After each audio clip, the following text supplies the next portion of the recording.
This is an iHeart podcast. Guaranteed human. Friday. Kick off the Winter Olympics in style with the opening ceremony from Italy, featuring a special performance by Mariah Carey. Celebrate the greatest athletes from around the globe as they come together to go for gold. Lindsey Vonn, sensational! The opening ceremony of the Winter Olympics. Ilya Malinin. Redefining the sport. Friday at 8 Eastern, 7 Central on NBC and Peacock. Body Bags with Joseph Scott Morgan. Going back to my teenage years, one of the most joyful memories I have are my best friend and I going to the beach. And it wasn't just any beach. It was Myrtle Beach. And my buddy's parents had a condo that sat there on that beautiful windswept area. And you know, when you're a kid, you're in your, early teens and up to your mid-teens, all you want to do is spend time out there in those waves, body surfing, hanging out. And it was a place of peace. But I got to tell you, every location, no matter how peaceful, has some story of horror attached to it. Now, it might not be your horror, but it is somebody else's.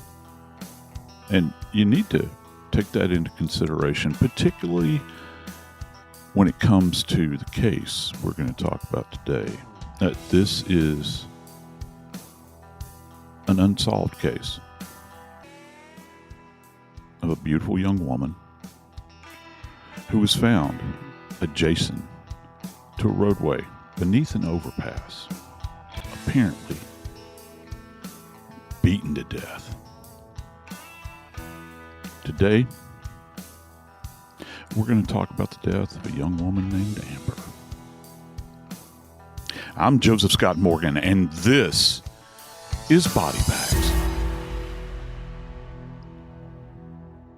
Dave, let me ask you a question. Do you remember having to go to a location?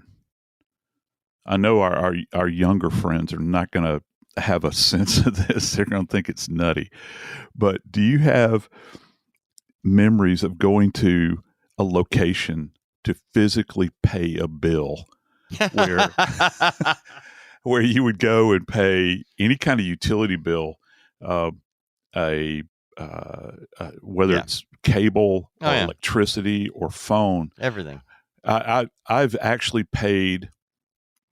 I used to have to go and pay a telephone bill, and this is so nutty when I think about it. I would go to a local pharmacy to pay my telephone bill because these little businesses would intake money and do billing or however it was handled, particularly in rural spots. Did that ever occur for you? Do you have a memory of that? Actually, at all? when in putting this story together about Amber Berbiglia, she paid her went to town to pay her cable bill, and that's what we used to have to do. If you didn't mail it in, and that was one of those things where I'm one of those people. I just want to make sure it's there. So rather than mail a check back in the day, you just go and stand there and get it paid, get your receipt, move on, no problems. And that's what she was doing.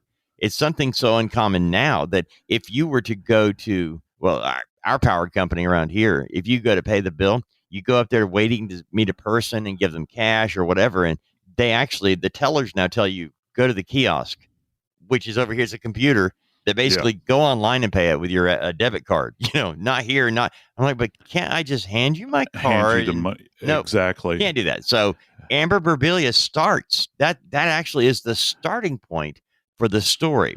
There's a lot of background that you'll need to know, but this is where we started the timeline because we know at a very certain time of a very certain day. She was at this location. She's actually seen at that location paying that bill at 1:30 in the day. And this is from 2012. So think back 12 years ago. It was something that we still did then. Now, Yeah. I think it was in that crossover time period. It was, in that period of time where, well, I remember, the big thing was, well, I don't want to put my personal information Right. online, particularly as it applies to a banking or checking account or something. I still get icky about that. Oh, of course I do too. Just physically. And look, I got to give you some credit. You said that you would go and pay your bill physically so that you could guarantee that it was going to be in somebody's hand. Well, I would go and pay a bill. That wasn't the case. My rationale is I would wait to the last minute to go and do it to make sure that my services weren't cut off. I'm not saying that my services have ever been cut off, but those records are sealed at this point. Yeah, really. But what I'm saying is that the convenience of that, and I think that many people would view it as an inconvenience, but it also, back then you knew the people on the other side of the counter you were paying this thing to most of the time. And this world that we're in is completely different than 2012. Right. And man, that's what, at the time of this recording, 14 years ago, I guess now. 12 years. Yeah. It's okay, Joe. Hang in there. You've been in London for a couple of weeks. A little exhausted. I have. We'll give you a break. Absolutely. But, I've got London rain. Bottom line being bottom line. We have this as the starting point of the timeline because within 3 hours from paying that bill, less than 2 miles away, her body was found next to her running car, and she's dead. And at first, they think she's been shot in the face. And as they being investigators, paramedics, everybody on scene, they see Amber Berbiglia's body next to her running car. Car was still running under an overpass. There are no witnesses around, and her cell phone is within inches of her fingers. Yeah. So we're in the area of Myrtle Beach, North Myrtle Beach. It's a Friday afternoon, just after 4 p.m. when her body is found. And for those of us who have been to Myrtle Beach, North Myrtle Beach, Friday afternoon is travel day. That's when people are coming in. You take a half a day at work to get to the beach that afternoon, and that's what Myrtle Beach and North Myrtle Beach are built on, is the tourist dollars coming to the beach. So you've got a lot of traffic going around that area, which is kind of problematic for police. And from an investigation standpoint, you have a body next to her car just after 4 on a Friday, and figure out what happened next when there are no witnesses. The call, by the way, that came to 911 was a passerby. They don't wait.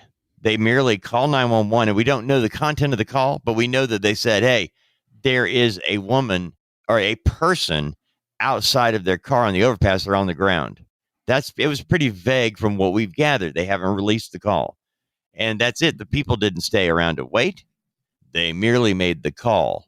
And when officers arrived at the scene, no eyewitnesses, and Amber Berbiglia was declared dead at the scene. Yeah, the police have really played this one close to the vest.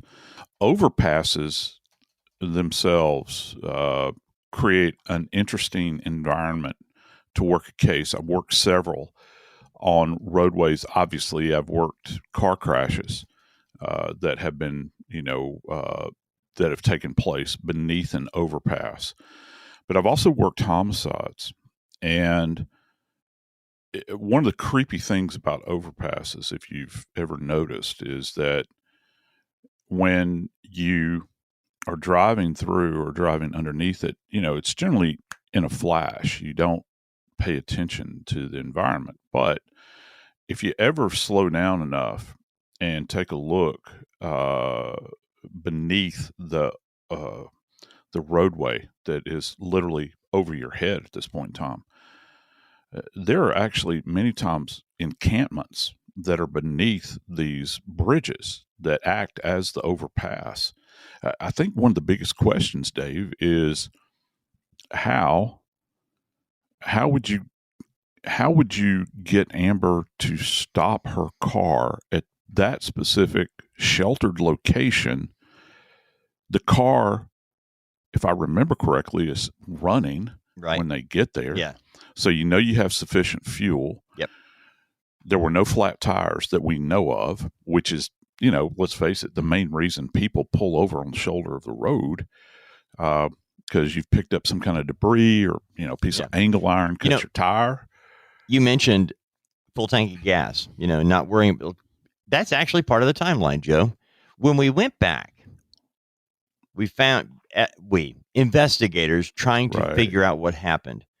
They actually have Amber Berbiglia on video, on surveillance camera, paying for gas that day at 12:30 or so, on her way to pay the bill at the cable company. So we have her 2 times where we know exactly where she is, getting gas, paying for it, and then at the cable company, because when the police were looking over the video, they were looking to see if anybody was following her. Yeah. Are we seeing any consistency here, which they didn't find or have not let on that they found anything? I say that because this is an unsolved case. We don't know who did this, Joe. I'm hoping that somebody listening to this will share this with somebody else, because Amber Berbiglia's story got lost in the shuffle. I've talked to people in that area, Joe, online, that are unaware of this story. And it's because of 2 people, Brittany Drexel and Heather Elvis. I'm not blaming them, by the way, just pointing out. No. Brittany Drexel went missing in 2009 from Myrtle Beach. Beautiful high school kid. She's the girl who went to spring break at Myrtle Beach from New York without her mom knowing, told her mom she was going to spend the weekend with some friends, and ends up at Myrtle Beach and goes missing. And it was years before they solved that one. And then there's the story of Heather Elvis. Heather Elvis went missing 6 months after the death of Amber Berbiglia. While they're still working this case and trying to get media attention for Amber, Heather Elvis goes missing.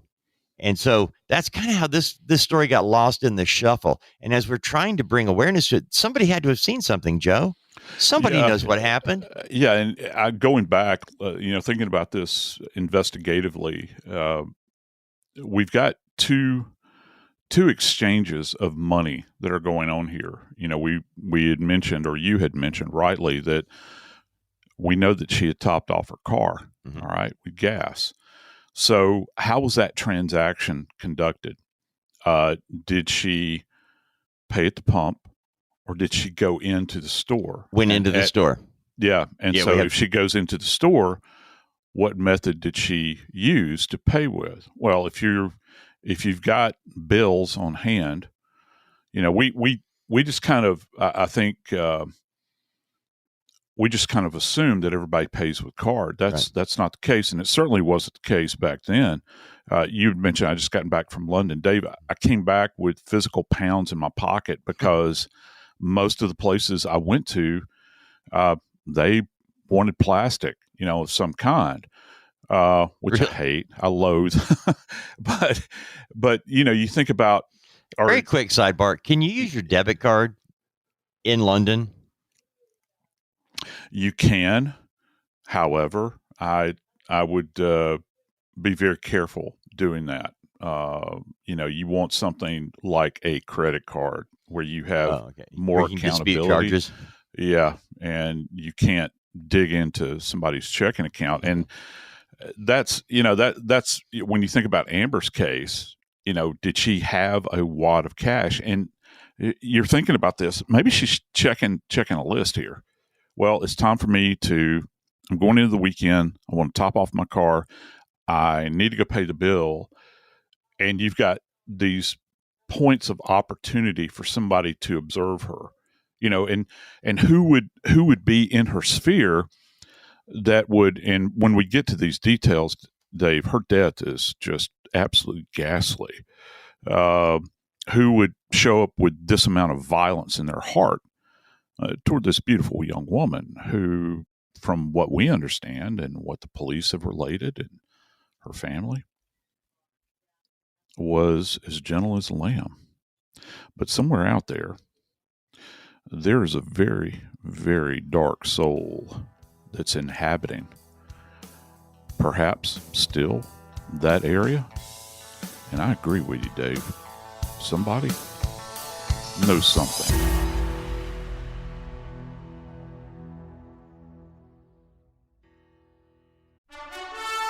Friday. Kick off the Winter Olympics in style with the opening ceremony from Italy, featuring a special performance by Mariah Carey. Celebrate the greatest athletes from around the globe as they come together to go for gold. Lindsey Vonn, sensational! The opening ceremony of the Winter Olympics. Ilya Malinin. Redefining this sport. Friday at 8 Eastern, 7 Central on NBC and Peacock.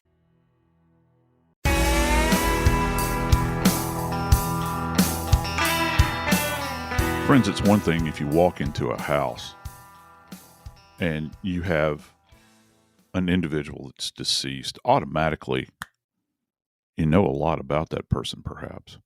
Well, it's a domicile. It's where they hang their hat, if you will. Or maybe they're visiting someone. But Dave, let me tell you something.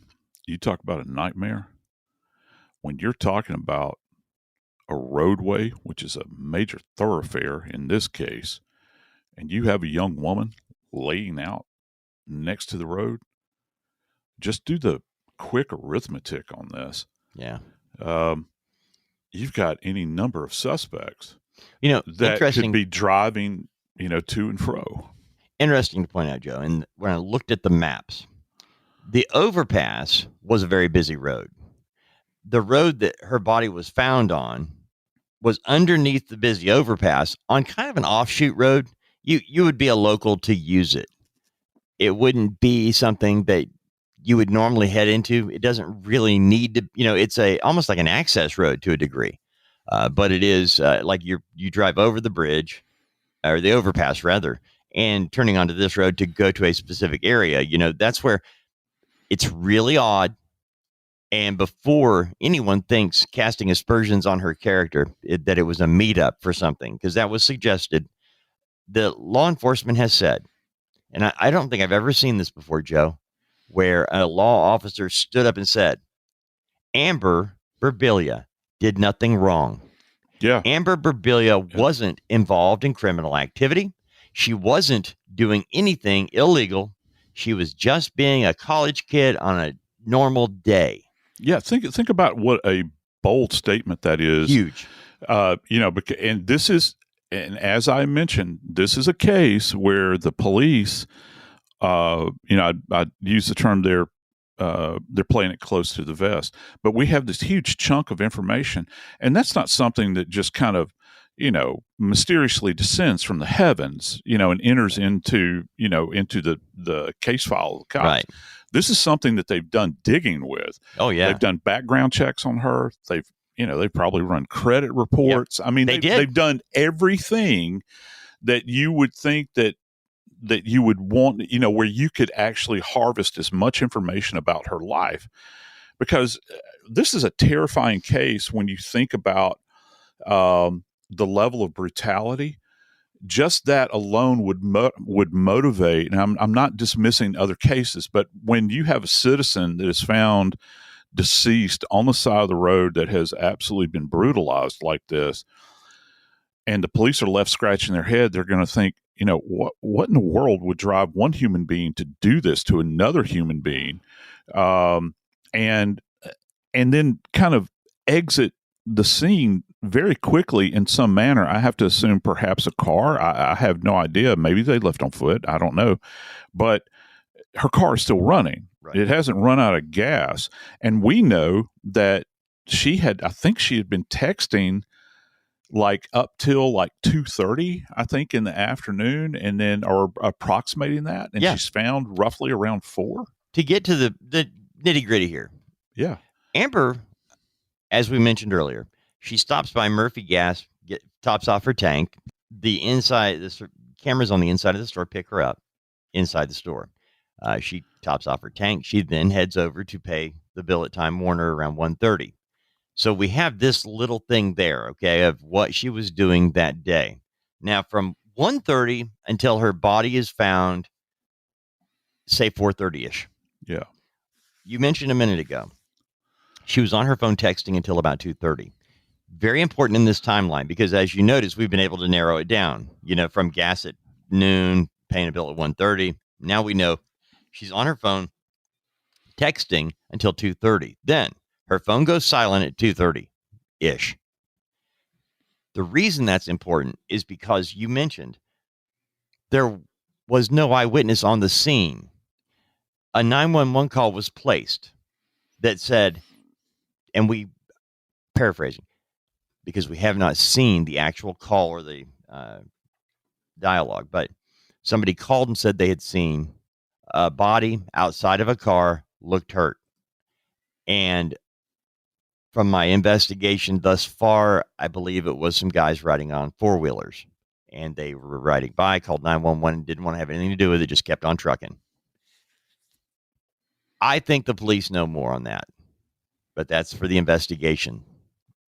Bottom line is there was nobody there when police and paramedics arrived. They thought at first that Amber Berbiglia was shot in the face. The damage to her face was so bad. Yeah. We've narrowed this down, this time gap between 2:30. And by the way, she was due at work at 4 that afternoon. She always was on time. She wasn't one of these people who showed up late. She wasn't a person to do a no call, no show. So much so that when she didn't show up at 4, it was only a couple of minutes after 4 when they called her coworkers, calling, hey, what's up? She's always here. And the reason I point that out, Joe, because we know 2:30 was the end time for her using her phone. We know the call comes in just after 4 p.m. from her coworker and doesn't get answered, goes to voicemail. When Amber Berbiglia is found on the ground outside of her still running vehicle, her cell phone was within inches of her hand. But when officers arrived on scene, they could hear it chiming, text messages, emails, things like that were popping up on her phone. And the reason I point out that it was so close to her hand is because she was that close to help. Whatever happened so fast and furious, Joe, that even though she had her phone in working order, she could not dial even 911. She didn't have the ability. And, it's obvious to say the phone is fully charged or charged to the point where it's functional. Using it. If you show up, and that's actually a weird thing to have happen. It always caught my attention when I would show up at a scene, and this goes back all the way back to the days when we had landlines as well. When you're inside or adjacent to a person that has died and their phone is ringing. And it really kind of sends a chill up your spine. And then, as years went past and we got more into digital, we would hear buzzing, perhaps, and it would be coming from the pocket of the decedent, at the scene. I know that seems very, kind of passe, but it is something that kind of breathes life into the case. And that the fact that she had it right there really did. I think that, we could probably sit back and speculate quite a bit about how you would get this young woman to pull over on the side of the road. And was she inclined, I think, to that kind of behavior? Did she have like a big heart for people that were in distress? All right. Just think about it. Stranger danger. Maybe she saw somebody that flagged her down on the side of the road at that particular, and why that location beneath an overpass? Was that person inhabiting that area? Is there evidence up the hill from there where maybe they had been living beneath the bridge? Were there footprints that led away? Because, Dave, given the level of trauma that they're talking about here, that Amber was subjected to, there would be significant blood evidence, I would think, that had transitioned onto the perpetrator, whoever did this. Because here's key.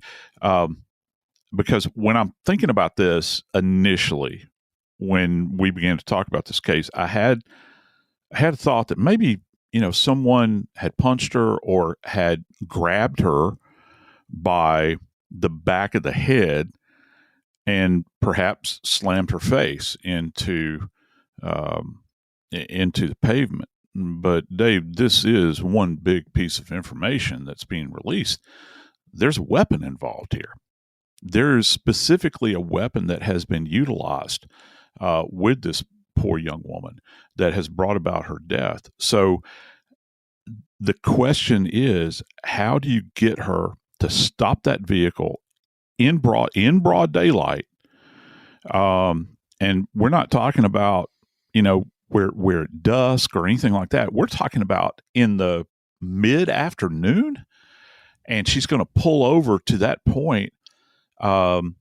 And it's not like she got stopped. The car was stopped in the middle of the road, okay, where people are having to go around the car. The car is there, parked, okay. There's items still in the car. Nothing is gone. And she is taken on the side of the road and killed right there on the spot. The body is not removed at all. And from what we can assess at this point in time, clothing has not been disrupted. I think that the police do, in fact, know more, obviously, than they're letting be known.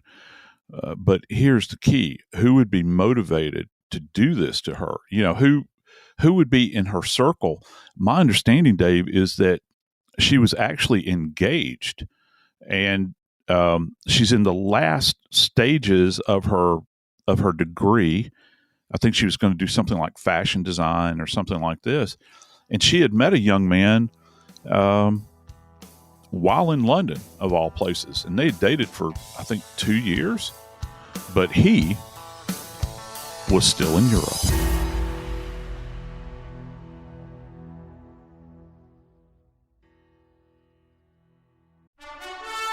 Friday.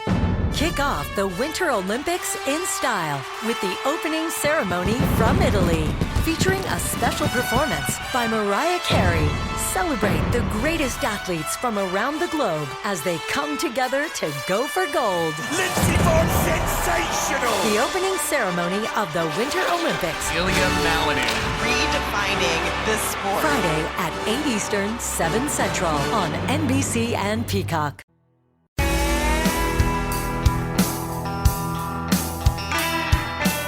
In Amber's case, one of the questions, I believe, would be how?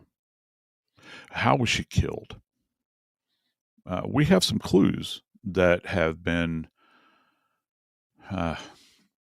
presented to us, not just by the police, but also come from Amber's mother as well. Evidence that was clearly displayed literally at her viewing for the funeral, Dave.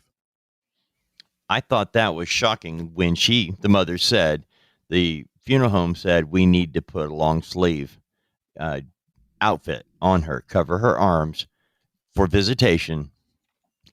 And her mother said she put up a fight. This didn't come from law enforcement, although they did back it up, Joe. This came from her mom. Her mom's frustrated, and not at the police. She's not. I want to be crystal clear on this. She's not mad at police. They are investigating, and they are. Can you imagine having your 23-year-old daughter's life ripped to shreds, and now they're digging through the piles, they're trying to solve a crime here, which means they're going to find out everything they can, good and bad, about the victim and her associates, mom, dad, family members, and you mentioned the fiance. Amber Berbiglia grew up in upstate New York. She only came to Horry County, South Carolina after she graduated high school and attended college right there at Horry County. She did travel to London, spent time over there where she met her fiance. He is still in Europe when this happens. She is, I mentioned in the very first segment, police came out and said, she's a nice lady, wasn't doing anything wrong, not a criminal, not illegal, because there are a lot of people who said it looked like that was a place for a meetup site for a drug deal. The the location of her body, and the car is running. But when you look at this and find out, mom says, funeral director says, put long sleeves on her to cover up the defensive wounds, that she had marks all over her arms. That was shocking to me, Joe, because that indicates a fight that took place outside of that car, and her face is so damaged they think she's shot in the face. Yeah. You're starting to investigate. Where do you start looking? You've got real issues here with the victim in terms of her injuries that you can't even. I mean, have you ever covered a case like this, Joe, where the wound was so bad, yes, there was an assumption as to what caused it, but turned out to be false? Yeah. Yeah. Because people automatically, most of the time when you see a tremendous amount of blood, particularly around the head, many people, at least, particularly those of us that haven't had as many cases, say for instance, as someone such as myself or my other colleagues, you might automatically believe that so much force was used here that it had to be a gunshot wound, and that's just not the case. As a matter of fact, this is far more complex than a simple gunshot wound. Okay, just so that we understand that. But let me back up just for a second. Okay. One of the big striking points here, and folks really need to kind of understand this, big piece of evidence are her arms. And this is why. This is not like she got flagged down by somebody, okay, and they've drawn her attention. Maybe they're showing her something on the side of the road and they're talking to her, and someone comes up behind her and strikes her in the head. Amber had awareness, Dave. She saw this coming. She actually saw this coming. And these strikes that she has sustained are so over the top that there would have been a tremendous amount of force in facilitating this. And there's an instrument of some kind. Now, when I say instrument, don't misconstrue that. I can't say that this specifically was a hammer. For all I know, it was a rock. I don't know, but it was something. It was some instrument. You do not do this with your bare hands. Okay. If you would, you'd have to be a very, very mighty person to transfer that kind of energy from, say, a simple punch, because we're talking about, they have stated that she was struck twice. All right. Well, it was so much force that there was a tremendous amount of tissue disruption and blood. And whoever did this felt as though that the first blow wasn't good enough. Let that sink in just for a second. Now, when she would have been brought in to the autopsy suite, I'm hoping that they did this. I hope her body was completely x-rayed. And the reason is this: when you're performing an examination on someone that has sustained this level of trauma, before you ever open the head, okay, to be quite blunt with you, you have to understand where all these little fracture lines are. Okay, so you're going to have, if you think about, I like to describe it this way with my students in particular. If you think about a pane of glass, okay, and you're shooting maybe a BB through a pane of glass, you can fracture that glass, and that center point of impact will create a defect or a hole. But spider webbing out from that, you'll have all these kind of curvilinear markings that are fractures that are happening in glass. Think about that with a skull. So if you've got this energy transference of this, whatever this item is that she was attacked with, you can actually have a center point of impact, and you'll be able to actually take the skin and put it back together. You can see the abraded area, you can see the lacerated area, and adjacent to that, there's another strike, and you can actually have cross-communicating fractures or overlying fractures. And it becomes very complex, and this is why x-rays are so important. If you can x-ray the body beforehand, you have a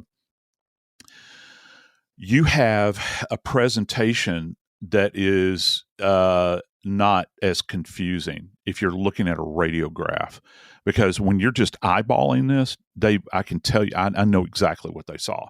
They're going to see masses of clotted blood and disrupted tissue, and you're not going to be able to appreciate these little fine lines.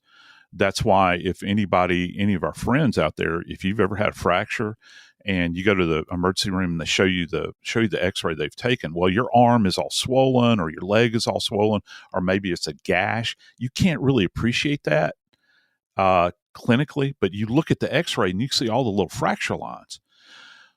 Well, that gives you an idea, I think, at least, as to her position relative to the instrument that impacted her head, whatever this was.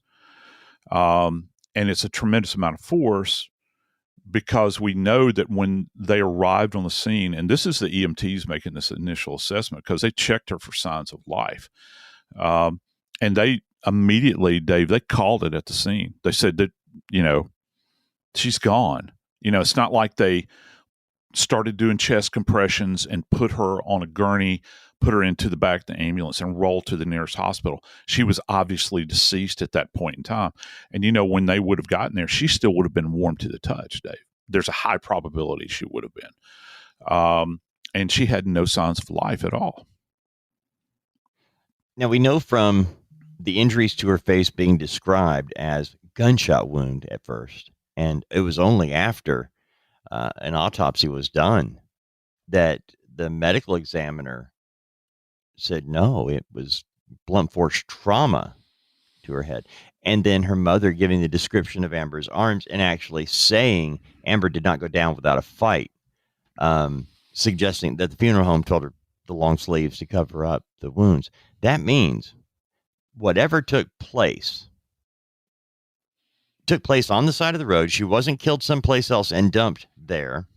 Her car is still running. Her purse is in the car and it still has cash in it. Yeah. Her phone is laying next to her within inches of her fingertips.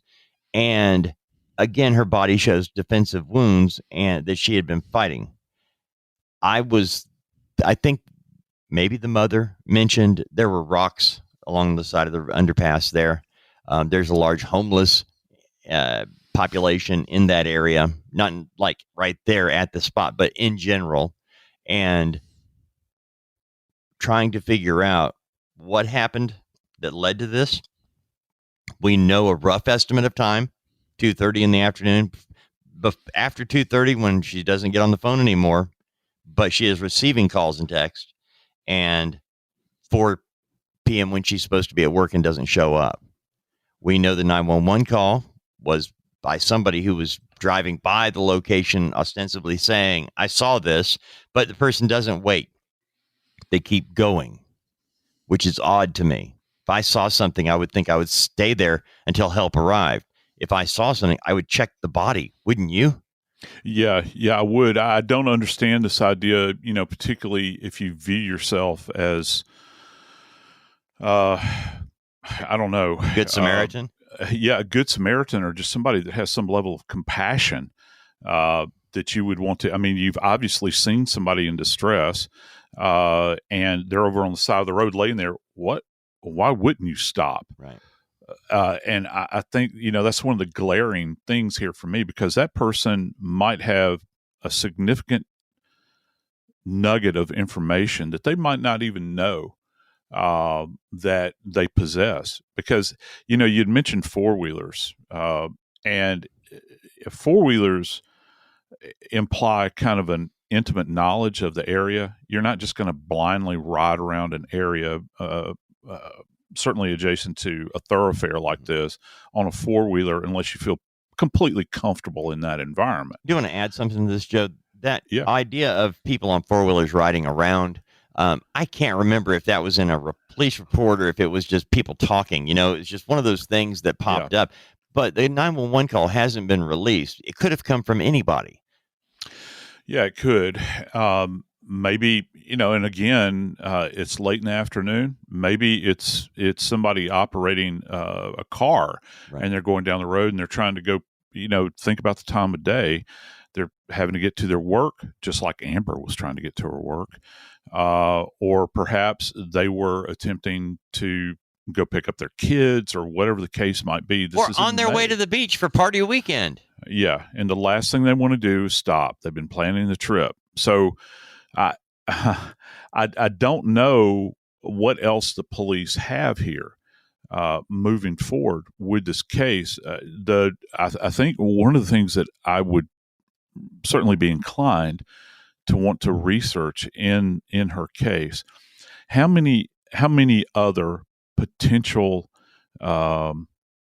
attacks like this have occurred, there in Horry County, that have some kind of similarity to this. I would think that they would have the ability to kind of maybe correlate, any other actions by somebody that maybe attacks individuals with a rock, or they have a hammer with them, or a crescent wrench for all I know. Who would be inclined to do this? Have they ever hooked anybody up on charges? And this extends out beyond Horry County, any of the adjacent counties like this. So I'm hoping, I'm really hoping that there will be, maybe as a result of our commenting on this on body bags, or perhaps some other platform that will draw attention to it, because this is kind of overshadowed. The first case, one of the cases you had mentioned about that is going to stick with me forever and ever is Heather Elvis. Yeah. We covered that extensively with Nancy. Still haven't found her body. Yeah, and so you had several things that had occurred over a period of time in this general vicinity, and isn't it a shame that Amber's case has kind of gotten lost in the shuffle? And I hate to say that. I know. But, there's a chance here. There's still a chance. That's what I was hoping. The police are interested in getting this solved. Whoever did this is, I have to say it, they're a madman, whoever they are, that would brutalize her to this extent and generate these kind of injuries, and then just leave her laying there. What would be the purpose of doing this to her and then leaving all of her belongings? You're not even going to hop in her car and drive away, which let's face it, they easily could have. The car was running, man. And you've got money there, you're not going to take that. You've got a cell phone there, you're not going to take that. Why is it that someone would single out this beautiful young college student and brutalize her like that? I have no idea, but I do have an idea that there is more information out there. And listen, for all of you here that are within the sound of my voice, I urge you that if you have any, and I mean any, information in regards to Amber's case, I beg of you to please reach out to the Horry County Police Department. And that number, let me read it out to you, is 843-915-8477. And that's their tip line. Again, it's 843-915-8477. I'm Joseph Scott Morgan, and this is Body Bags.